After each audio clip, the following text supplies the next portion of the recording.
Madam, আমার মেয়ে তো কখনোই কোনো পুরুষের কাছে যায়নি এবং সে কোনো ছেলের সাথে খেলাও করেনি। বাসায় আমি এবং আমার মেয়ে থাকি।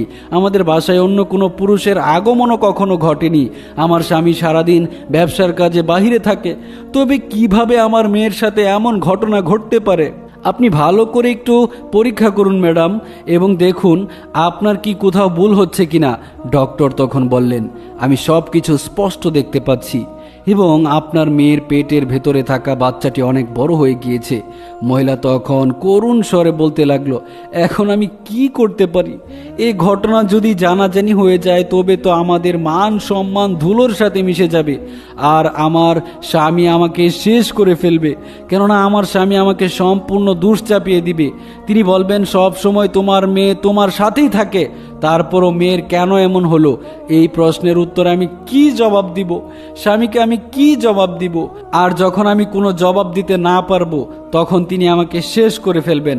আপনি আমাকে বাঁচান ম্যাডাম, আমি এখন কি করতে পারি? আমাকে একটু পরামর্শ দিন। ডক্টর তখন বললেন, আপনার মেয়ের পেটের ভেতরে যে বাচ্চা সেটা অনেক বড় হয়ে গিয়েছে এবং এটাকে নষ্ট করাও সম্ভব নয়।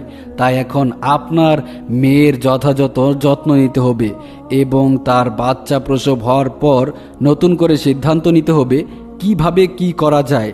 আনিকার আম্মু বললেন, কিন্তু আমার মেয়ে যদি বাচ্চা প্রসব করে তবে তো সবাই জেনে যাবে এবং আমার স্বামীও জেনে যাবে। তাই আমি এখন কি করতে পারি? আপনার কাছে কোনো অপশন থাকলে আপনি সেটা প্রয়োগ করুন এবং আমাকে এই মহা বিপদ থেকে উদ্ধার করুন ম্যাডাম, প্লিজ আপনি আমাকে দয়া করুন।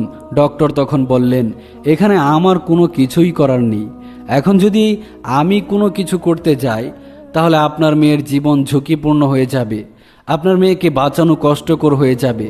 আনিকার আম্মু আনিকাকে ডাক